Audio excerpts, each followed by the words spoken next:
Hey, what's up everybody? Last week I mentioned that I wanted to share a story with you about my Google Pixel XL, and today's the day. Like a lot of people out there, I was super excited about the launch of this phone, so I ordered it just as soon as I could. And being that I was so excited, I can tell you that it took about 2 weeks for my phone to arrive, so when I got it, and me being me, I was already prepared with several cases in hand. This way, I could review cases and start to upload those review videos to the channel as soon as possible.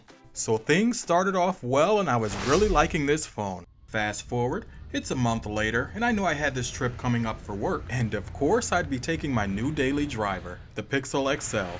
I had a decent seat on the plane, and just like I always do when I'm on a flight, I get out my phone to watch some movies of course and listen to music. So I'm on the plane doing what I usually do, and I noticed some weird stuff, but I'm like, whatever, I'll check it out when I get to the hotel. I mean, this flight's only like an hour anyway. When I get to the hotel, I try to figure out what's going on. I reboot the phone several times, but the fingerprint reader's just not working. And I'm thinking to myself, I'm gonna be here for a whole week, man, and at this point, I think I'm a little angry, and I'll even go so far as to say disappointed. I mean, think about it. In 5 days, how much do you really use the fingerprint reader? Yeah, I know, a lot, right?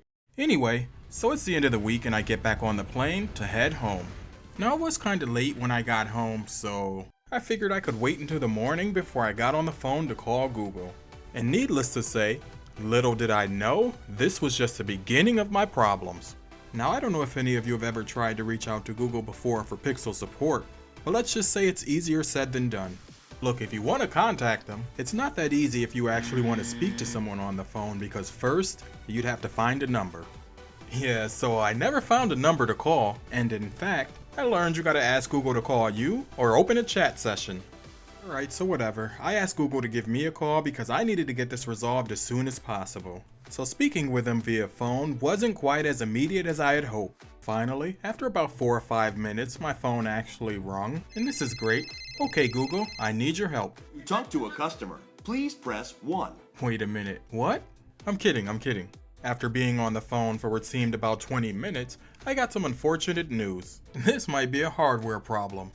Then she gonna tell me to get a box, pack up my Pixel XL, all the accessories, and everything that came with the phone, and send it back for a refurbished device. Yup, you heard me right. Refurbished. What? That's just what I said. Now, of course, I wasn't happy about this, but I didn't have another choice, so I broke out the packing tape and wrapped everything up to send it back to Google.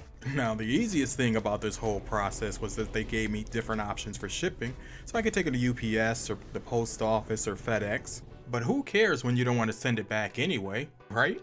I'd say it only took about 3 days for my phone to arrive at Google, and for them to check the contents of the box and make sure that everything was in order.